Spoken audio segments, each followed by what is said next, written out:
Today on the Family Vacationer, we take a look at Las Vegas. Family destination or not? The answer may surprise you. Stick around. Welcome to the Family Vacationer with Rob and Danny. The go-to podcast for families on the move. Hello, everyone. I'm Rob. And I'm Danny, and this is the Family Vacationer, Episode 7. So Rob just returned from a week in Las Vegas for a convention, and we're going to take a look at Las Vegas as a family travel destination. All right, so Rob, I'm just going to kick this off. First of all, I'm going to admit that I've never been to Vegas. Right. And so I've got a lot of questions for you. We always talk about making memories with our families, and of course, you and I want to go to family-friendly places. Yep. So, family travel destination. You know, that last sentence I said a while ago. What is it about Vegas? Is it worth it overall? Is it a great family destination? What's your overall opinion of it? Well, I don't want to give away my opinion just yet. All right. You've no doubt heard the tagline, what happens in Vegas stays in Vegas. Stays in Vegas. So right off the bat, the marketing for Las Vegas would kind of push you into one direction, right? Seemingly thinking it's an adults-only place. Right. What many people don't remember or never knew was that Las Vegas once tried very hard to be family-friendly. Back in the 80s and 90s, Las Vegas, they built all these mega resorts that everybody's familiar with. In order to fill those rooms, they actively marketed to family. In that time period, you saw like the pirate-themed Treasure Island show. Yeah. You saw the Wet n Wild on the Las Vegas Strip, and even a theme park at MGM Grand. Okay, so how is that gone? I mean, because when you think of Las Vegas now, you definitely don't get the same picture as what they might have imagined in the beginning. No, I think the marketing worked too well, and I think the problem was that you had families interfering with the lifeblood of Las Vegas, and that's gambling. Gambling, exactly. I think the having kids in the casino was not exactly what everyone was looking for. Yeah.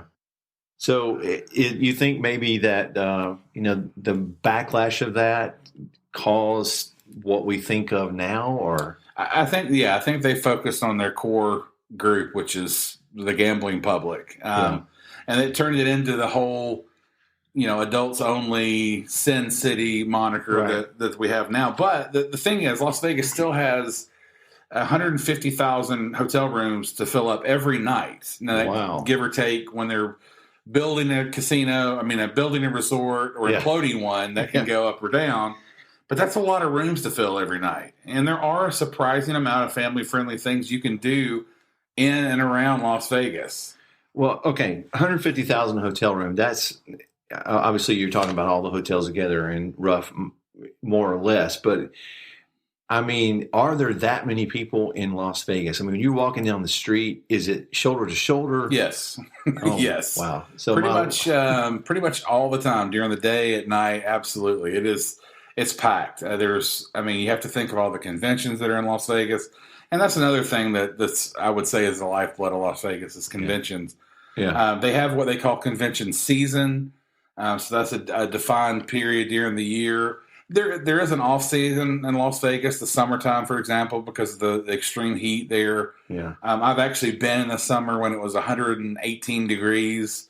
And they try to tell you, it's a dry heat. It's still 118 degrees. Good grief. If I can fry an egg on the sidewalk, it's not, I don't want to be there. So just carry a dozen eggs with you, good to go. True. I could save money on breakfast that way. But at a spatula, that might have been tough to get through TSA. Anyway. Yeah. It's definitely crowded. And one thing I noticed now that we're doing this podcast, thing I noticed on this trip was all the families that were in Las Vegas when I was there. And I struck up some random conversations with some of them, just asking them, hey, what made you bring your kids to Las Vegas?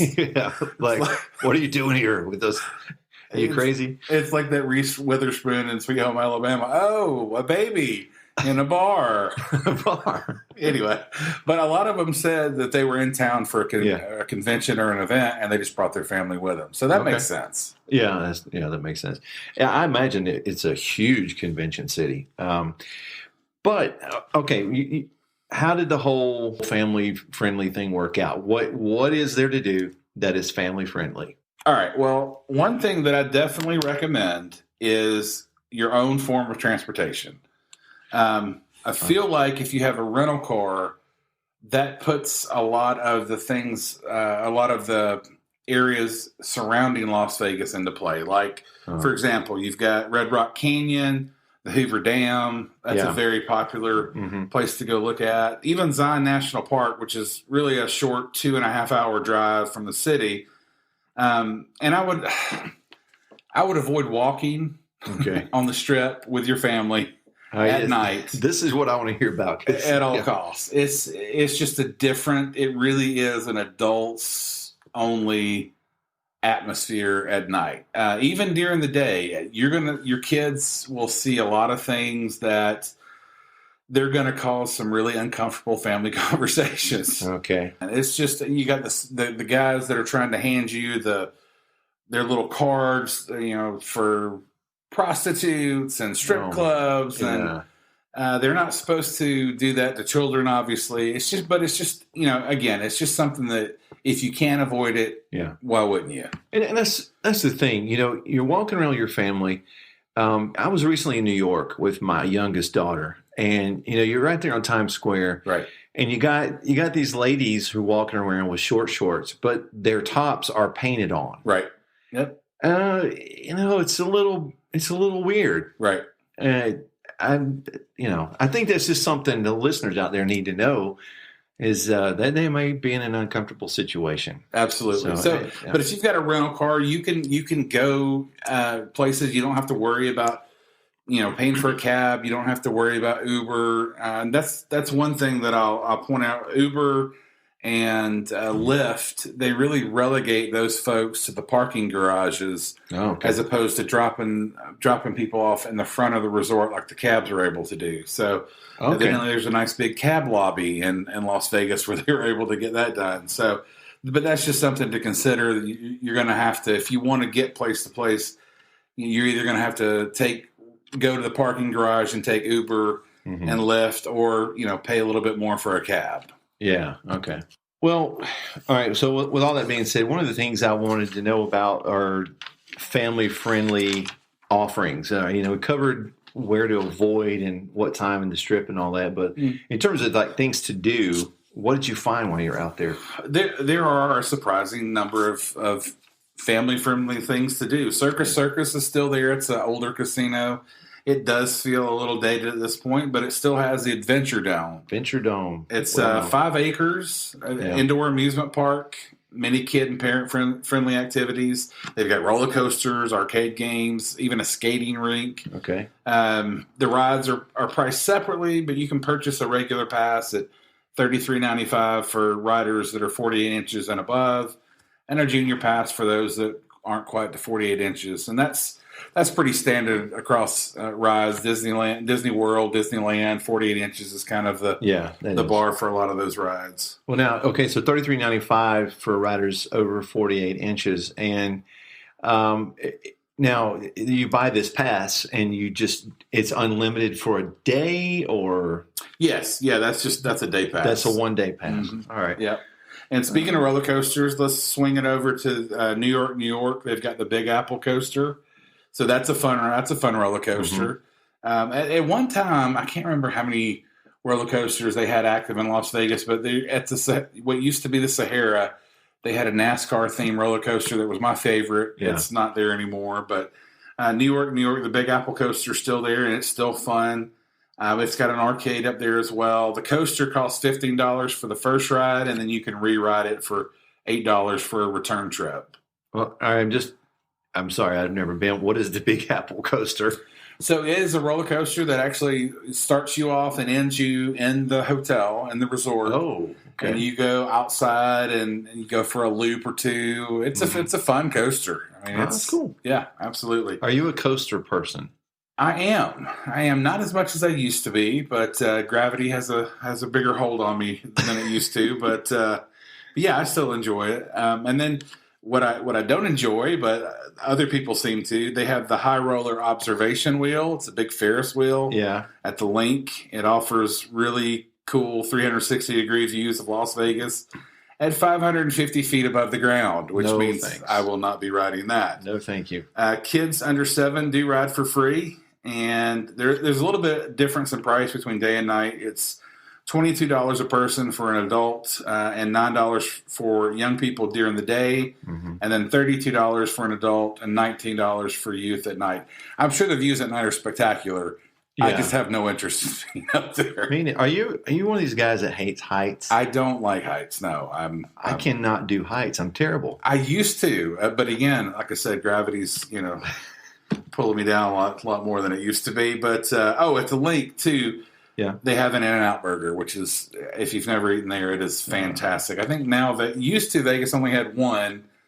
It was across the interstate, and now I think they have 3 or 4 locations, and one of which is in the Link area. So that's cool. And then downtown they have the Container Park, which is exactly what it sounds like. It's a bunch of shipping containers that they've transformed into shops and restaurants, and there's a really cool play area for the kids.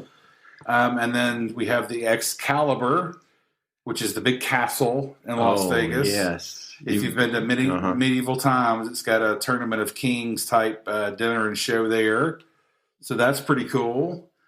Let's see, Siegfried and Roy's Secret Garden and Dolphin Habitat. It's a really cool way to spend some time with a family in Las Vegas. That's where they're all the tigers from their old act. And so they're hanging out. The Dolphin Habitat. This is, they just have a whole section. They've got dolphins you can hang out with. It's $22 for adults and $17 for the kids 4 through 12. What else is cool in Las Vegas? Family friendly. There's the Avenger Station at Treasure Island. That's got it's got a bunch of the replicas of Tony Stark's armor. That has pretty cool. That has to be super popular right now. It's pretty popular. Yeah, they have the Hulkbuster, I say life size. I don't know that it's ever been actually created, but version of the Hulkbuster armor. So that's kind of cool. They've got cool. Like Thor's outfit, and so that's pretty cool if you got a Marvel fan in the bunch. I swore I was going to go to the Pinball Hall of Fame this time. I did not make it. You missed out, man. But that seems like a pretty fun, family-friendly thing. You can play pinball machines from the 50s through the 1990s. And the most it costs, I think, is 25 cents up to 50 cents. So you can play pinball machines from all different decades. Did you do pinball when you were a kid? I love pinball. Yes. I used, when I was growing up, my babysitter, we would stay at her house. She had a KISS pinball machine. So you beat me to it, man. I know that I knew that you would like that. That was the one I always wanted to play, the KISS. Man. Man. We didn't always get to go because they had like a media room with the pinball machine. We didn't always get to go down, but it was a treat to go down and play the KISS pinball machine. So that was pretty, yes, I love the pinball machines. Awesome. But there's also the Neon Museum, where it's a final resting place for some of Vegas's famous neon signs. That'd be cool to a lot of folks. It was very famous, the signs. Everybody knows the neon from Vegas. That's absolutely. And, let's be honest, the city itself is a spectacle, right? I'm sure. I mean, there's very few places in the world like Las Vegas. So just kind of taking in a little bit of that is a family-friendly activity, as long as, again, you are in a good spot on the strip. All right. Well, that's a lot of cool activities. I wanted to ask you about family-friendly hotels. Right. Do you know about Mandalay Bay? Mandalay Bay is probably at the top of my recommendation list, primarily because of the Bay Beach area. Awesome. It's one of the best pool areas for families. It's got a wave pool. It's got a lazy river. It's got a beach area with real sand. Nice. They've got a good sand guy. We didn't mention this earlier, but Mandalay Bay also is home to the 1.6 million gallon Shark Reef Aquarium. That's tough to say fast. Yeah. Which features 15 different species of sharks. So that's cool. Way cool. That is cool. MGM Grand, not really across the street, close by. They've got a similar kind of outdoor pool area, but Mandalay Bay is the top recommendation. I think that'd be fun for the kids. The Mirage, it features another aquarium. This one of the 20,000 gallon variety. It's got a tropical rainforest. A tropical rainforest atrium. Go ahead. No, is this the one? I didn't mean to cut you off. Is this the one with the volcano? It is the one with the volcano, yes. And starting at 8 o'clock, it has 150 fire shooters and a giant eruption finale that shoots the quote-unquote lava 60 feet in the air. So that's some pretty fun, family-friendly activity right there. And it's free. No doubt. It's absolutely free. So I just want to know what the lava is now. That's a good question. We should go on a trip just to find that out. So research. Exactly. Let's go, man. All right. So then Circus, we've already mentioned, the Adventure Dome. That's pretty fun. That's got all kinds of stuff that parents and kids can enjoy. If you're a fan of Motley Crue, Vince Neil actually has a restaurant there. No way. Wow. He does. Excalibur. We mentioned Excalibur. That's got the Tournament of Kings dinner. But I mean, what kid wouldn't want to stay in a castle, right? Exactly, man. I would love to stay in a castle. Sure. It's a little dated too at this point, but again, it's the prices there are right. I mean, they're really good, so that's a popular place to stay, and I think the kids would enjoy that. So, yeah, for sure. Okay, now Vegas is known for the gambling, the games, and all that. But what if you're a family that wants to go out and stay in a nice resort, do some activities that do not involve the whole gambling, gaming thing? Can you find them? Yes, there's absolutely some really good resorts that are non-gaming. Hilton Grand Vacations on the Boulevard, it's a popular non-gaming option. It's a really nice pool and family suites, so that's good. Tahiti Village, it's close to the Strip, and it has one of, if not the best, family pools in Las Vegas. It's right up there with Mandalay Bay. Trump's Hotel. Oh yeah. It actually doesn't have. There's no gaming in that one, so that's an option as well. Yeah, that's an option as well. Okay. Now there are several off the Strip hotels that do have gaming, but they also have some really cool family options like movie theaters, bowling alleys, and more. There are resorts like the Red Rock, the Orleans, and Green Valley Resort and Spa, just to name a few of those. Okay. Well, all right.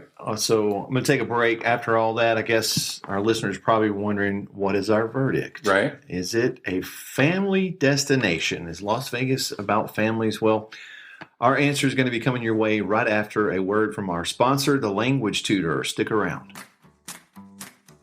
Hi friends, Danny Evans here, and I want to tell you about The Language Tutor, your one-stop YouTube channel for learning languages. You ever wanted to learn Spanish or French or know someone that wants to learn English? Well, you can find great lessons for language learning on our channel, The Language Tutor.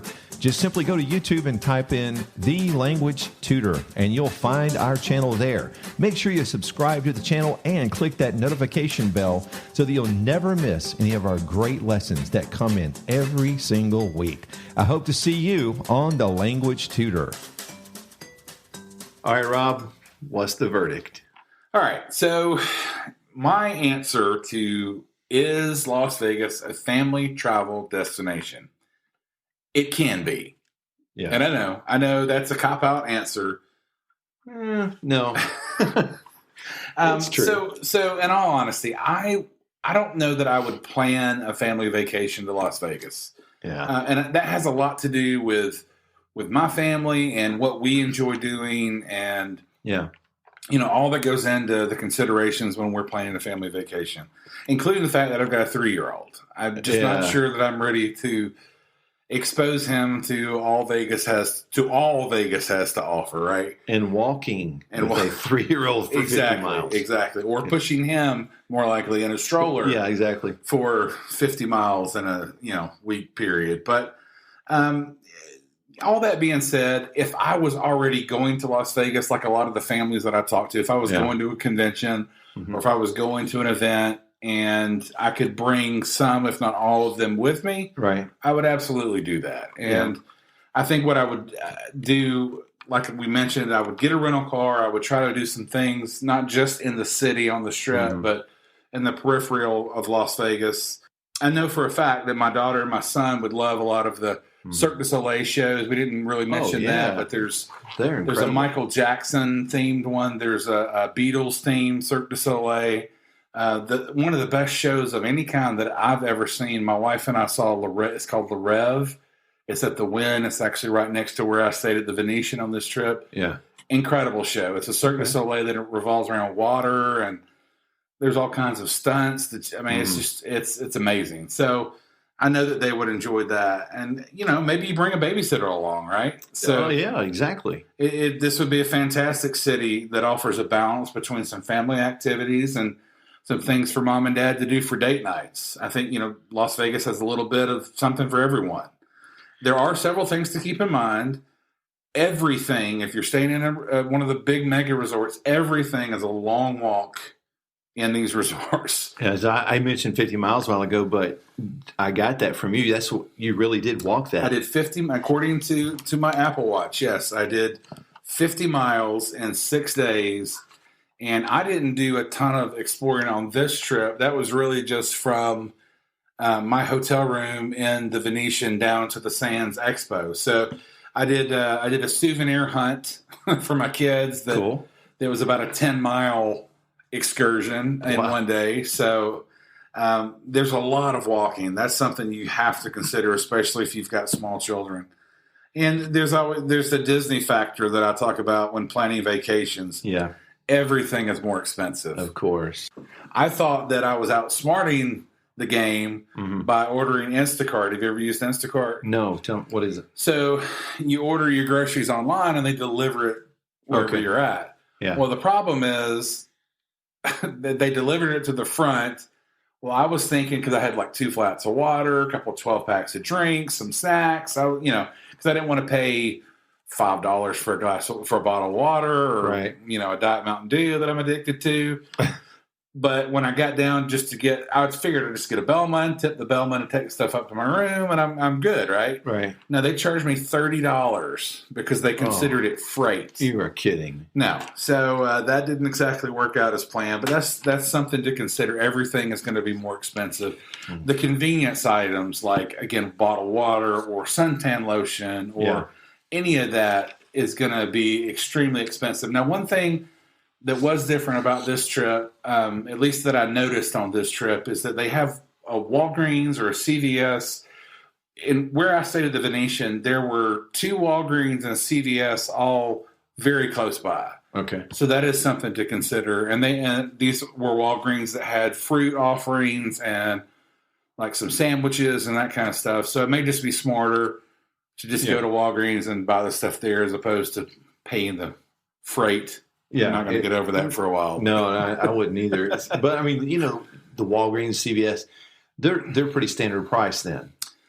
Or it's still going to be more expensive. Okay, I think you're going to expect it. There's going to be a little bit of an upcharge, but again, it's not going to be like going to the resort and buying, water or whatever there. You're going to save some money, but all that you want to consider when bringing your family along. Mm-hmm. And let's say your kid wants apple juice at 10:30 at night, and you're used to for the family vacation just running down and grabbing it from the front the front desk area.